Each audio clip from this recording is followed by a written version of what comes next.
Alors bonjour, dans cette deuxième capsule vidéo sur le logiciel Microsoft Word, en fait, nous verrons l'insertion d'images, l'insertion d'objets, comme des zones de texte, des formes, des flèches, des choses comme ça. Donc, on va voir l'insertion de différents objets à travers des textes ou même à côté de textes. Donc, on va voir, j'ai déjà préparé un petit document, en fait, vous allez le reconnaître, c'était celui avec lequel on a terminé la capsule 1. Donc, mon en-tête est déjà faite, je suis déjà prête à travailler. J'ai déjà un paragraphe qui est là, et là, j'aurais besoin d'une image. Donc, admettons, j'ai une image qui est déjà enregistrée sur mon ordinateur. Donc, vous reconnaissez la barre d'outils Accueil. Dans le fond, ici, ce que je veux faire, c'est insérer un objet. Donc, insertion. Moi, il est déjà enregistré, donc c'est insérer une image. Et là, je vais aller chercher dans mon ordinateur l'endroit où je l'ai enregistré. Moi, elle est sur mon bureau. Je vais peser sur Bureau. Et là, il est dessus. Dans le fond, vous reconnaissez le bonhomme sourire qui est ici. Je l'insère. En l'insérant, il est énorme, il prend toute la place, il a tout défait ma mise en page. Ce que je vais faire, premièrement, évidemment, il est beaucoup trop gros, je prends le coin, je vais le rapetisser, il ne faut pas s'inquiéter avec ce qui arrive, vous voyez déjà ça se replace. Et ce que ça fait, c'est que présentement, j'aimerais bien le bouger, mais je peux difficilement me bouger. Pour le bouger, quand mon objet est sélectionné, le menu Format apparaît. Je vais peser sur Habillage. Et en pesant sur Habillage, j'ai différentes options. Généralement, l'option qu'on va utiliser le plus, c'est devant le texte. En pesant devant le texte, automatiquement, maintenant, l'image, je peux l'amener où je veux. Par contre, si je l'amène, par exemple, ici, ça cache certaines sections. C'est pas pire si je n'aurais besoin en avant. Donc, si j'en ai besoin en haut, c'est pas pire. Par contre, si j'en ai besoin à travers le texte, c'est mieux de ne pas prendre devant le texte, je vois pas ce qui est là. Donc, à ce moment-là, ce que je ferais, par exemple, si j'avais besoin de le mettre ici, j'ai deux options. Je peux faire habillage devant le texte, pas devant le texte, excusez, pas derrière non plus, au travers, voilà. Donc, au travers. Donc, en faisant au travers, vous voyez, le texte s'ajuste à mon image. Ça fait de quoi? Ça fait quand même quelque chose de bien. Puis, si jamais j'ai à agrandir mon image, vous voyez, automatiquement, le texte s'ajuste. Oh, ma ligne disparaît. Puis, si je bouge, à la limite, c'est pas très beau en plein centre, mais ça peut être utile des fois dans certaines occasions. Donc, vous voyez que c'est possible de le faire. Ça, c'est une première option. Deuxième option, je vais le ramener devant le texte, comme il était tantôt. Avec mon habillage, je le ramène en bas. Vous voyez, c'est vraiment simple à déplacer quand on a utilisé l'habillage. Je pourrais sélectionner mon paragraphe. Vous vous rappelez de paragraphe. Et là, je peux faire un retrait de paragraphe à droite ou à gauche. Par exemple, si je retire de 3 cm, on va l'écrire, ça va aller plus rapidement. 3 cm à droite. OK, vous voyez, le paragraphe, il se bouge. Donc, maintenant, c'est plus facile d'aller insérer mon image à droite ou de la déplacer à droite. Ça, c'était pour une image, en fait, que j'avais d'enregistrer sur mon ordinateur. Par contre, si c'est juste un copier-coller d'Internet que je souhaite faire, bon, d'abord, il faut que je m'assure que l'image, c'est correct de la prendre. Maintenant, deuxième chose. Je vais aller dans Google, je vais dans la section Images, et là, j'ai besoin d'un canard. Donc, canard, N-A-R-D. Et là, moi, ce que j'aime bien, si je fais juste canard, voilà, je vais avoir des assiettes de canard, des choses comme ça. Ah, ben c'est parfait. Ça, j'en ai plein, j'en ai différents. Bon, j'ai besoin de ce canard-là. Donc, c'est celui-là ici que j'avais absolument besoin de celui-là. J'ai cliqué une fois dessus, bouton de droite, je copie mon image. L'image est copiée. Et par la suite, je peux la ramener dans Word. Je sélectionne à l'endroit où je veux. Voilà, bouton de droite. Et je colle. Ça, c'est le coller. J'aurais pu faire aussi coller à droite. Évidemment, même chose, elle est trop grosse. Je clique une fois dessus. Je vais dans Format, Habillage, devant le texte. Et là, après ça, je peux le déplacer comme je veux. Une chose, dans le fond, vous voyez ici, mettons que j'aurais absolument besoin de la mettre là. Il existe un recoloriage d'image. Par exemple, moi, le blanc qui est ici, je n'ai pas vraiment besoin de ce blanc-là. J'aimerais le faire disparaître. Je vais garder mon image, mais faire disparaître le blanc. Ce que je peux faire, pendant qu'il est sélectionné, je peux aller demander, en fait, ici, les couleurs. Bon, je peux lui demander noir et blanc, je peux lui demander donc différentes choses. Là.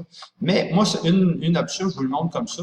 Une chose que j'aime bien, c'est couleur transparente. Et là, si je clique, par exemple, sur blanc, avec la baguette magique, il vient de faire disparaître le blanc de l'image, ce qui fait que maintenant, vous voyez, je peux faire apparaître mon image, je peux la coller un petit peu plus sur le texte. Dans le fond, le blanc qui est alentour est disparu. Je dirais que ça a certaines réserves, c'est pas 100% fiable, mais c'est quand même quelque chose qui va plutôt bien. Donc ça, c'est pour des images, soit copier-coller, soit insérer. Ensuite, si je veux insérer, par exemple, un rectangle alentour de mon titre, je peux faire insertion. Et là, il y a différentes formes. Au lieu des images, ça va être des formes. Et là, je peux utiliser les formes que je veux. Par exemple, je sais pas, moi, je veux utiliser, on va essayer de prendre quelque chose qui est original un petit peu. Je veux écrire dans un cadre. Fait que là, je peux prendre un cadre comme ça. Et après ça, mon cadre, je pourrais l'amener et jouer avec sa grosseur. Et essayer de faire quelque chose. Donc là, je joue avec la flèche, mais je pourrais jouer aussi avec les... c'est-à-dire, je joue avec la souris, mais je pourrais jouer avec les flèches. Donc, vous voyez, ça fait quelque chose de bien aussi.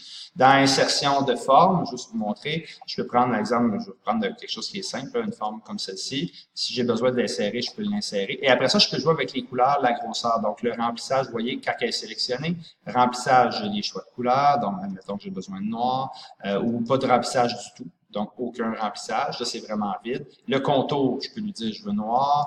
Le contour, toujours, je peux lui dire que j'ai besoin d'une épaisseur un peu plus grande. Donc, un 3 points, par exemple. Je vais effacer ce rectangle-là. Vous voyez, je pèse dessus. Supprimer. Et là, maintenant, mon rectangle rond, c'est bizarre un peu à dire, mais le rectangle qui est là, je peux maintenant le glisser et là, le rapetisser, par exemple. Et ça ferait quelque chose d'assez bien. Là, ça fait... dépendamment du travail qu'on a à produire. Donc, ça, c'est pour insérer d'autres formes. Il y en a vraiment, vraiment plein. Vous allez voir là, des étoiles, il y a plein de choses. Ensuite, il y a des flèches. Par exemple, insertion d'une forme, je pourrais vouloir avoir besoin d'une flèche comme celle-ci, puis dire que, donc ça pointe. Évidemment, le bleu pâle, on aime moins ça. Même chose, je peux aller dans le contour, dire que finalement, je la veux en noir. Même chose ici, mon épaisseur de flèche, je peux choisir que je la veux un peu plus grosse. Et au bout, si je veux écrire, admettons que j'ai besoin d'écrire directement là. T'sais, habituellement, ça écrit toujours à gauche, mais on peut insérer ce qu'on appelle des zones de texte. Donc, insertion. Et ça permet d'écrire n'importe où dans une page rapidement. Donc, c'est quelque chose qui est très, très pratique. Donc, insertion, zone de texte. Donc, je prends la zone qui est ici. Voyez-vous, ça prend une zone. Ma zone, je peux la bouger comme je veux dans la page. Ça, c'est très, très pratique. Et là, je peux écrire, je sais pas moi, ce canard regarde à ma gauche. Donc, c'est pas un texte qui est très, très recherché. Et selon la façon dont je vais bouger ma zone de texte, je pourrais même demander, je retourne dans l'accueil, que le texte à l'intérieur soit centré. Je peux le bouger. Et là, après ça, si je veux garder le rectangle, je peux le garder. Si je pèse sur la zone de texte, vous voyez, je pèse dessus sur la zone de texte. En pesant sur la zone de texte, je peux aller voir dans Format. Et là, il va me proposer les mêmes remplissages. Ah, ben, je veux aucun remplissage. Contour, je veux aucun contour. Hop. Donc là, j'ai juste du texte que je peux bouger et amener à ma guise à l'endroit que j'ai besoin. Donc ça, c'est très, très pratique, les zones de texte. Des fois, là, on veut faire un petit peu de mise en page qui est un petit peu plus poussée. C'est pratique. Vous voyez, quand je fais des retours, donc des Enter, il va falloir que je remonte mes objets. Donc, je pèse sur mon objet et ça me permet de remonter. Celle-là ici aussi. Et je peux maintenant cliquer en bas, mon curseur est rendu là, et là, je pourrais continuer.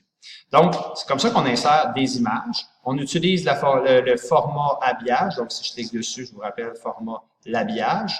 Ça, c'est ce qu'on utilise beaucoup. Ensuite, vous avez des objets qui viennent ici dans insertion de forme. Il y en a vraiment, vraiment, vraiment beaucoup. Et la plupart de ces formes-là, juste vous dire que je peux, par exemple, si je prends un cercle, quand je pèse sur format, j'ai tous les choix de remplissage. Et je peux faire aussi bouton de droite dessus. Et bouton de droite, format de la forme.